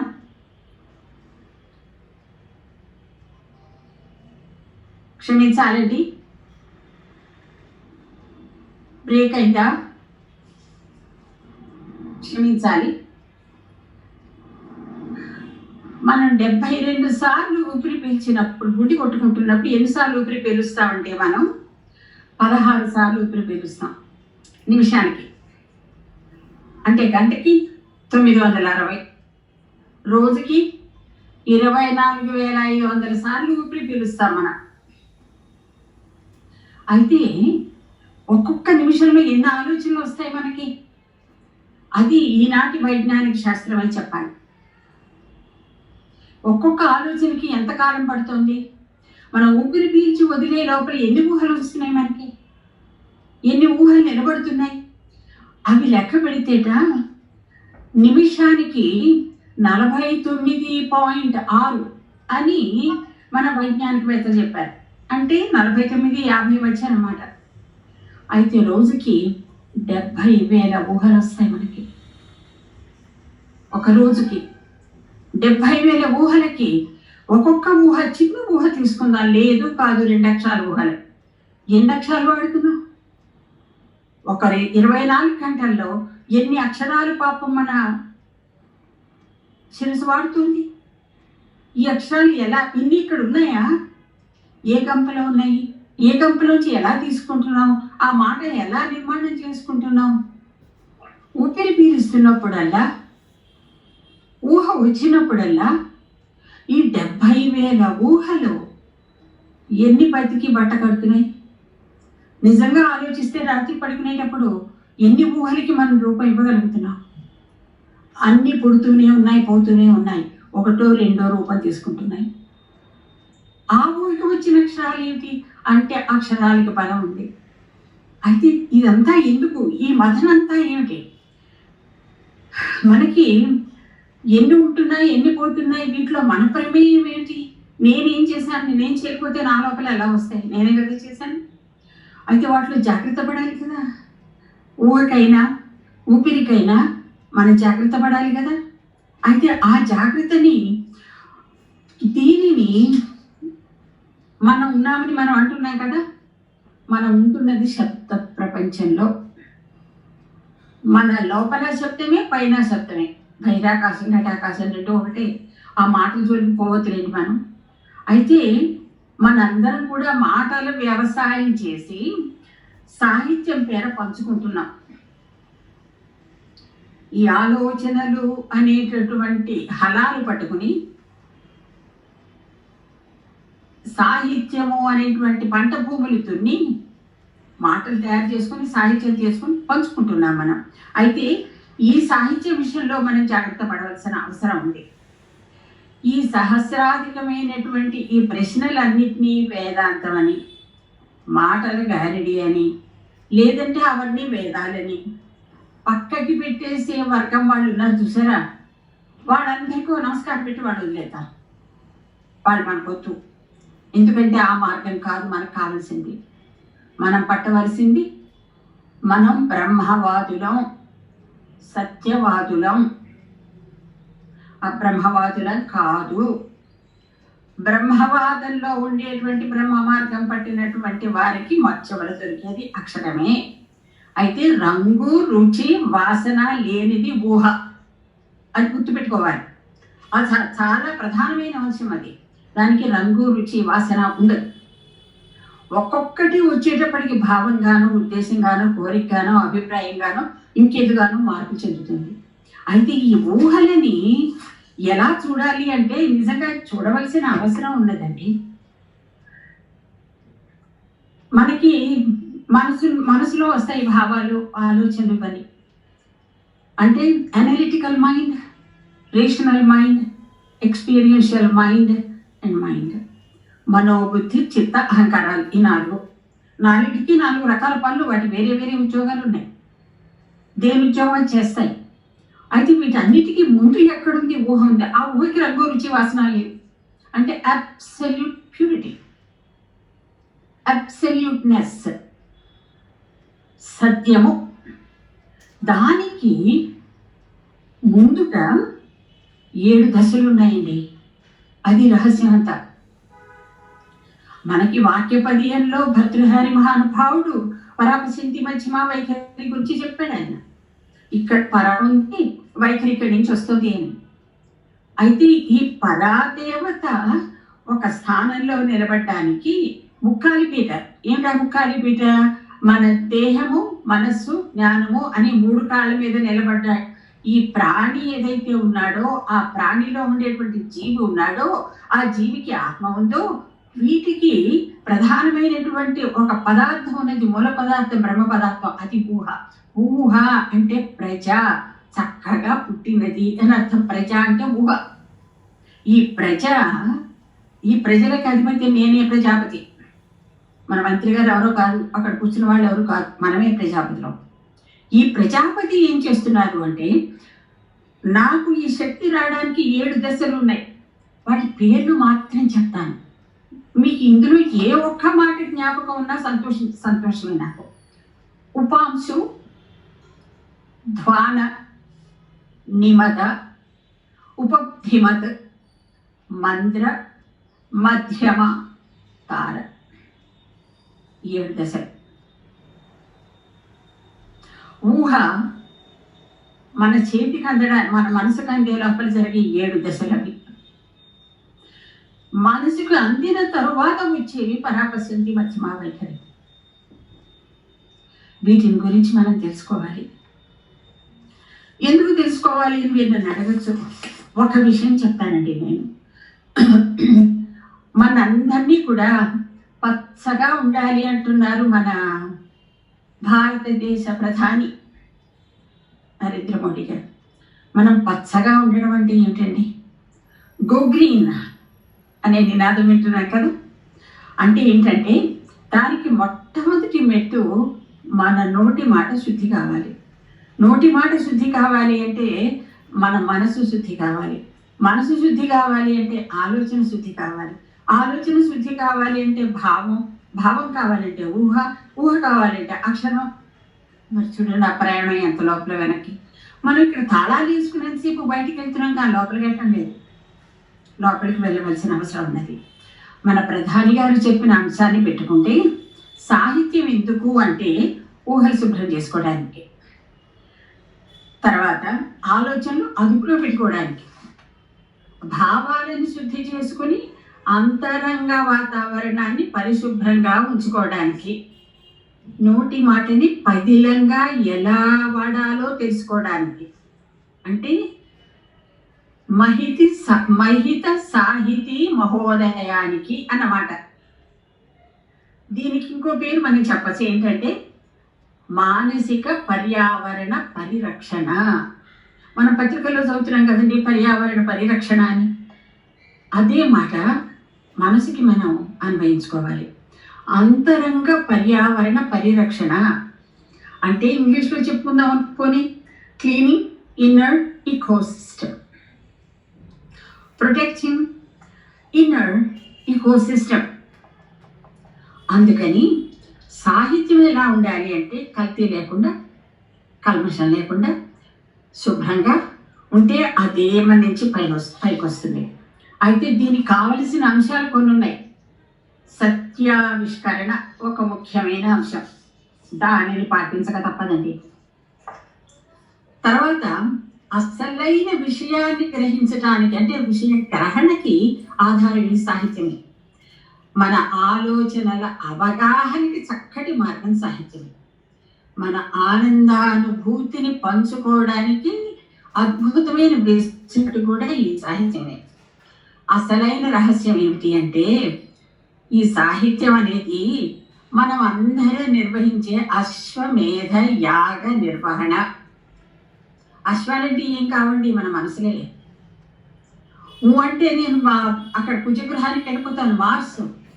మా అమ్మాయి వెళ్ళడానికి చాలా ప్రయత్నం చేసింది, శొంఠి సీత దాని పేరు. అంటే ఏంటంటే, యజ్జాగ్రతో దూరముదైతి దైవం తదు సుప్తస్య తథైవేతి దూరంగమం జ్యోతిషాం జ్యోతిరేకం తన్మే మనః శివ సంకల్పమస్తు. ఒకే ఒక జ్యోతి పోవడం అనుకుంటున్నాం మనం. మళ్ళీ ద్వాదశాదిత్యులు అంటాం. ఈ ద్వాదశాదిత్యుని మనం నేర్చుకోవాల్సింది ఏమిటంటే, దేవుళ్ళు అంటే ఏమిటి, దేవతా శక్తులు అంటే ఏమిటి, పరబ్రహ్మం అంటే ఏమిటి, పరమాత్మ అంటే ఏమిటి, వీటన్ని చాలా తేడాలు ఉన్నాయండి.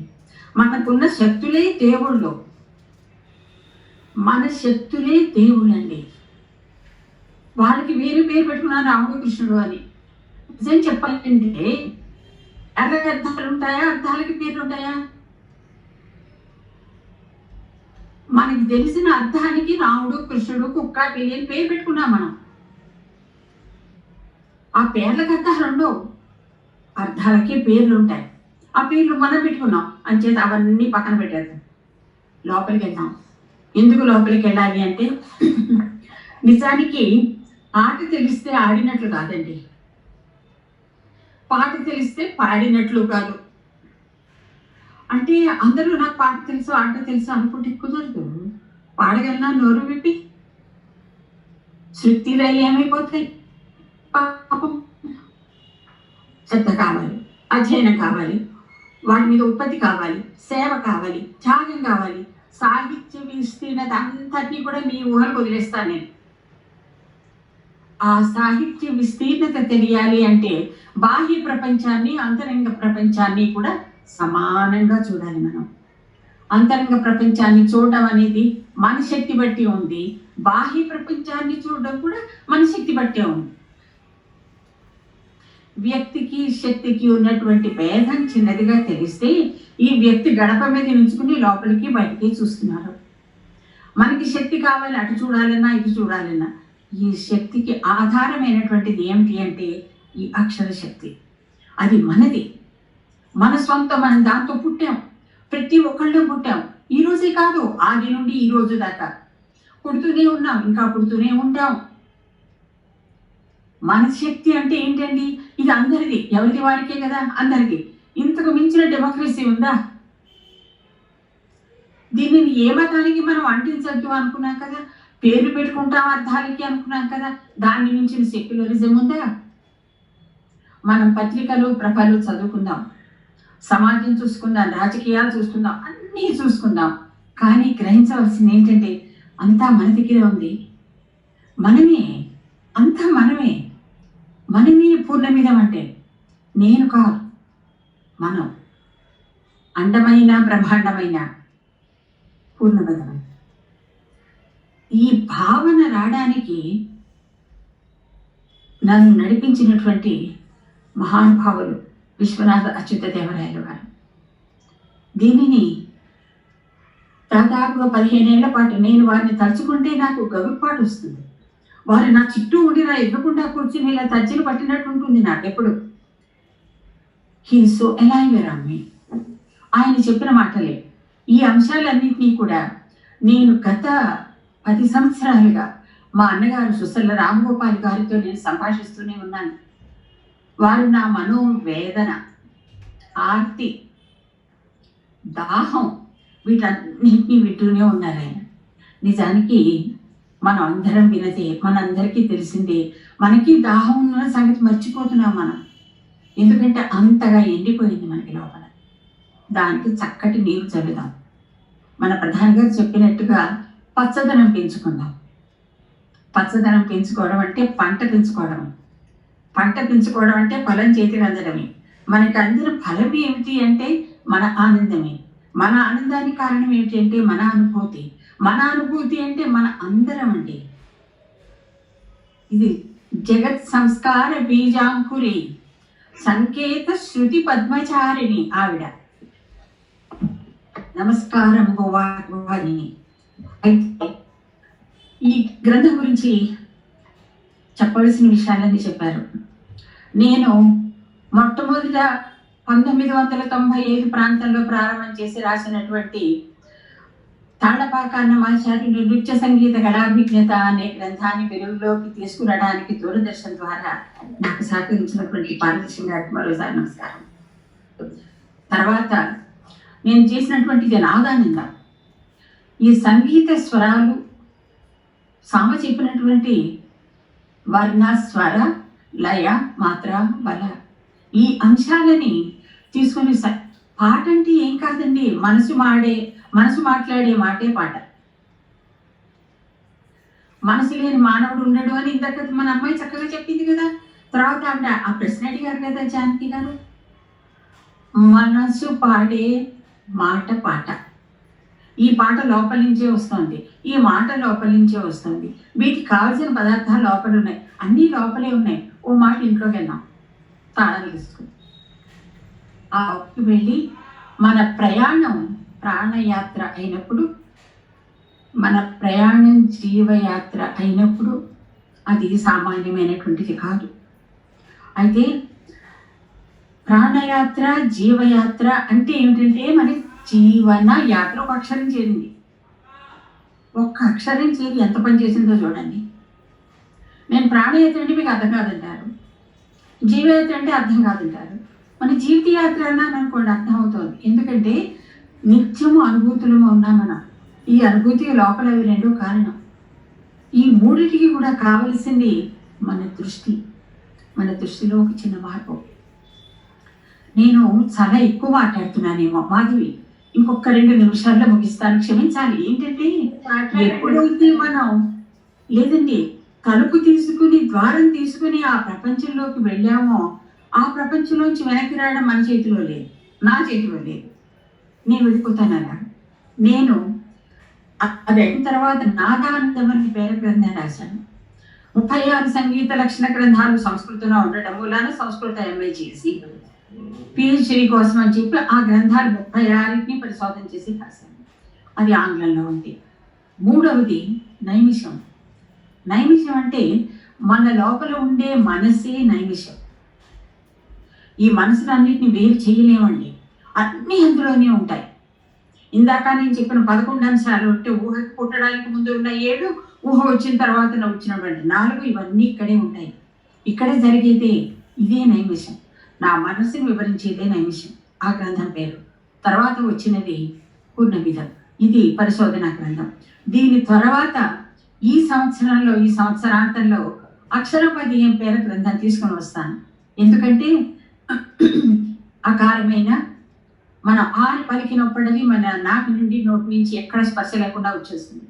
ఈ అన్నప్పుడు సెన్స్ ఆఫ్ స్పేస్, ఊ అన్నప్పుడు సెన్స్ ఆఫ్ టైం, ఊ అన్నప్పుడు ఇక్కడి నుంచి అక్కడికి అంటే సెన్స్ ఆఫ్ టైం, ఈ అన్నప్పుడు ఇక్కడి నుంచి ఇటు నుంచి ఇటు అంటే సెన్స్ ఆఫ్ స్పేస్.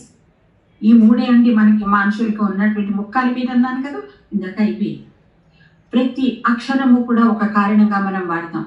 ప్రతి అక్షరము ఒకానొక ప్రత్యేకమైన శక్తికి ఆధారం. ఆ అక్షరం ఏమిటో మనం తెలుసుకోవాలి. ఆ అక్షరాన్ని వివరించేది అక్షరపదీయం. ఆ గ్రంథాన్ని కూడా తీసుకుని వస్తాను. అది కూడా పండితులకి వినిపిస్తున్నారు. ఇంకొక విషయం చెప్తానండి, నన్ను క్షమించండి. మొన్న నేను ఒక వేద సభకి వెళ్ళినప్పుడు చెప్పారు స్త్రీకి వేదార్హత లేదు అని. కారణాలు చెప్పారు. నమస్కారం, చాలా ఉత్తమమైన కారణాలు, సత్యమైన కారణాలు, నిత్యమైన కారణాలు. కానీ నాకు లోపల ఉన్నదే వాంఛ, కోరిక. దానిని నేను ఈ స్త్రీ దేహంలో ఉన్నటువంటి నా దేహ ధర్మాన్ని వదిలి నేను చేయలేను. ఈ దేహంలో ఉన్నంత వరకు ఈ దేహ ధర్మంతోనే నేను నా యజ్ఞం చేస్తాను. అశ్వము అంటే పరుగులు పెట్టే మనసును మాజించడమే అశ్వమేధం. ఈ అశ్వమేధ యాగాన్ని నేను నిరంతరం చేయాలి. ప్రతి ఊహ ఒక అశ్వమేధం. ప్రతి ఊహ నేను అశ్వాన్ని వదిలిపెట్టాలి అంటే ఊహ పోకుండా చూసుకోవాలి. అంటే ప్రాణాయామం కొంచెం ఎక్కువ చేయాలి. ఉచ్ఛ్వాస నిశ్వాసాలు తగ్గించుకుంటే అదుపులో పెట్టుకుంటే ఊహలు తగ్గుతాయి కదా. అప్పుడు 70,000 ఊహలు పుట్టవు.